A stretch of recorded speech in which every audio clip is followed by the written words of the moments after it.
نبی پاک صلی اللہ علیہ وسلم کی حدیث ہے مسلم میں طبرانی میں، حضور نے فرمایا آؤ میں تمہیں پچھلے زمانے کے ایک ایماندار نوخیز ولی اللہ کی بات سناؤں۔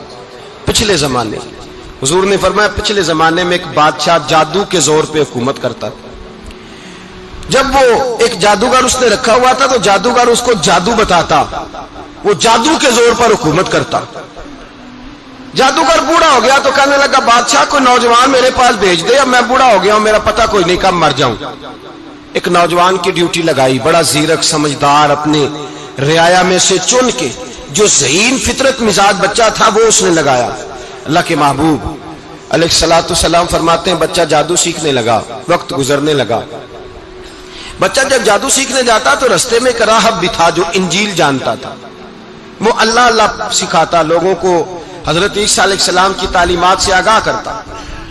اس نے دیکھا کہ یہاں بھی لوگ اکٹھے ہیں تو وہ بچہ اس راہب کے پاس بھی اٹھنے بیٹھنے لگا۔ اب جب اس کے ساتھ اس کی گفتگو بڑھنے لگی تو اس کو باتوں میں لذت آنے لگی۔ اس نے راہب نے پوچھا کہ تو کون ہے اور کس طرح سے آیا ہے، کیا تیرا معاملہ ہے؟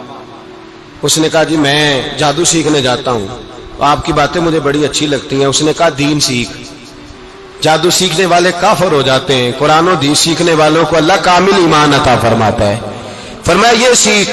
بچہ بیٹھنے لگا، اس کے پاس آنے لگا، باتیں دل میں گھر کرنے لگی۔ ایک وقت آیا کہ مسلمان ہو گیا، اور مسلمان کیسے ہوا؟ بچہ کہتا ہے میں تجربہ کر کے ہوا۔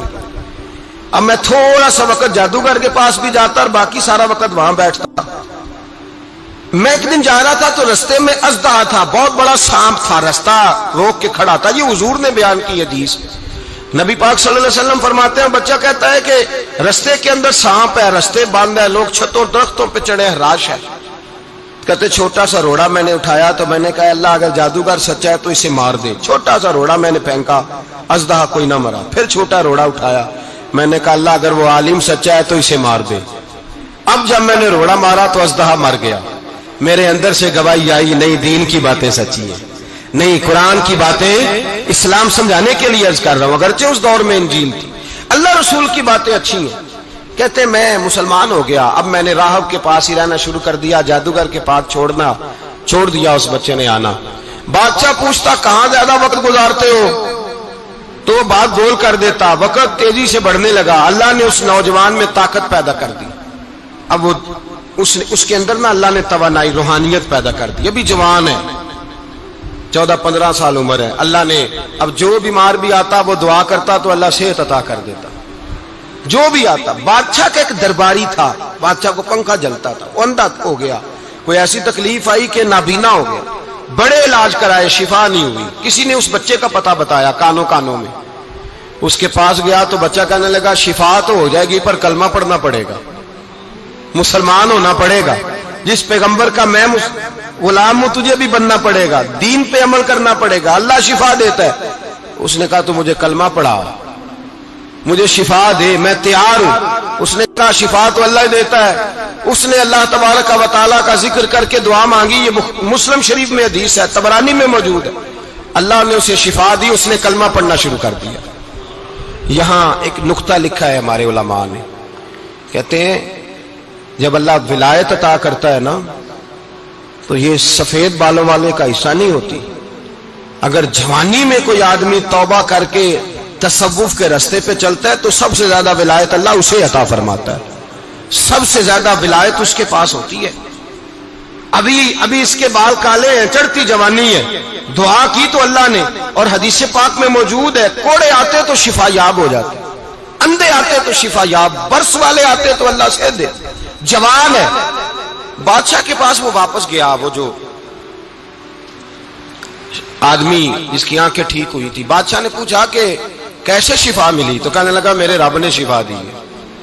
بادشاہ سجدے کراتا تھا، اپنے آپ کو منواتا تھا معاذ اللہ، کہنے لگا میرے علاوہ کون رب ہے؟ اس نے کہا وہی رب ہے جس نے تجھے پیدا کیا ہے، اور وہی رب ہے جس نے مجھے اندھے کو آنکھیں دی ہیں، وہی ہے میرا مالک۔ کہا اچھا تو مجھے نہیں مانتا؟ کہا نہیں میں اپنے رب کو مانتا ہوں۔ بادشاہ نے اسے سزا دی، ستایا، اس نے بچے کا پتہ بتایا، پھر بچے کو بلا کے ستایا تو اس راہب کا پتہ بتایا، راہب بھی قتل ہو گیا، نابینا بھی قتل ہو گیا۔ بادشاہ نے کہا سپاہیوں سے اس بچے کو لے جاؤ اور پہاڑ کی چوٹی پہ جا کے نیچے پھینکو تاکہ مر جائے. بچہ پہاڑ کی چوٹی پہ گیا تو ہاتھ اٹھا کے کہنے لگا یا اللہ میرے لیے نہیں اپنے لیے، میرے لیے نہیں اپنے لیے انہیں اپنی قدرت کے جلوے دکھا. میرے لیے نہیں، اللہ کے بندے اپنی جان بچانے کی دعائیں نہیں مانگتے، اپنے لیے انہیں اپنی قدرت کے جلوے دکھا. یہ دعا مانگی، جتنے لوگ ساتھ آئے تھے وہ سارے زمین پہ گرے اور سب مر گئے، پہاڑ سے گر کے مر گئے. بچہ واپس سیدھا بادشاہ کے پاس کہنے لگا لو بھائی میرے رب نے مجھے بچا لیا ہے. جوان کا ایمان دیکھو، میرے رب نے مجھے، بولو میرے اللہ نے مجھے ایمان کی گواہی دے رہا ہے، میں بچ گیا ہوں، تو جھوٹا ہے، میرا رب سچا ہے. اس نے کہا لے جاؤ اس کو دریا میں، کشتی میں بٹھاؤ، بیچ دریا کے جا کے دھکا دے دو. بیٹھے کشتی میں، دریا کے بیچ گئے، اور جب جا کے وہاں اس کو دھکا دینے لگے تو اس نے کہا اللہ میرے لیے نہیں اپنے لیے انہیں اپنی قدرت کے جلوے دکھا. بس ایک طوفان سا آیا، جتنے سپاہی ساتھ آئے تھے ڈوب کے مر گئے. وہ بچہ اٹھا اور سیدھا پھر بادشاہ کے پاس، اسی کے پاس کہنے لگا لو بھائی میرے رب نے مجھے بچا لیا ہے، تیرے پاس آیا ہوں. وہ کہنے لگا تو کیا مصیبت میرے گلے پڑ گئی ہے، کیسے جان چھوٹے گی؟ تو بچہ کہنے لگا اگر تو مجھے باندھے درخت کے ساتھ اور سارے ملک کو بلائے، لوگوں کو اکٹھا کرے، پھر تو مجھے تیر مارنا، میں تجھے بتاؤں گا کیسے مارنا ہے، میں مر جاؤں گا. اللہ کا بندہ نوجوان ایمان دیکھو، مرنے کے طریقے بتا رہا ہے، میں تجھے بتاؤں گا میں کیسے مروں گا. یہ بات کہی، بادشاہ نے سارا مجمع جمع کیا، ملک سارا باہر آ گیا، درخت کے ساتھ باندھ دیا. کہنے لگا بھائی لوگوں یہ مجھے مارنا چاہتا تھا، مار نہیں سکا، اب میں اسے بتانے لگا ہوں کہ میں کیسے مروں گا. اسے کہو جب تیر مارے تو ساتھ میرے رب کا نام بھی لے، میں اپنے رب کے نام پہ جان دوں گا، ایمان کی پختگی میں اللہ کے نام پر جان دوں گا. اسے کہو رب کے نام پہ مارے، مر جاؤں گا. بادشاہ نے اللہ کہہ کے تیر مارا، پیشانی میں لگا، بچے کی روح پرواز کر گئی. جتنا مجمع کھڑا تھا سارا کلمہ پڑھ کے مسلمان ہو گئے، سارے مسلمان ہو گئے سارے. میرے رسول پاک سید عالم صلی اللہ علیہ وسلم نے نوجوانوں کو بتایا جب تمہارے اندر ایمان کی قوت آئے گی تو اللہ تمہاری مدد کرے.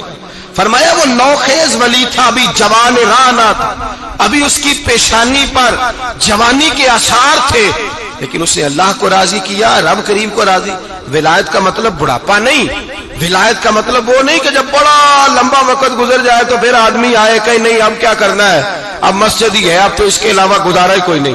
تو اس وقت کا آنا اللہ کی بارگاہ میں قبول تو ہے، لیکن شاباشی اسی کو ملتی ہے جو جوانی کے وقت آئے، جو عین اس وقت آئے جو وقت میرے رسول پاک علیہ السلام کے غلام عبداللہ ابن عمر، حضرت عبداللہ ابن عمر رضی اللہ تعالیٰ عنہ فرماتے ہیں کہ میں نکلا، مجھے سفر کے لیے جانا تھا، تو تھوڑی سی کھجوریں، تھوڑا سا سرکہ، ایک شہد کی بوتل، چیزیں میں نے سفر کے لیے ساتھ رکھ لی.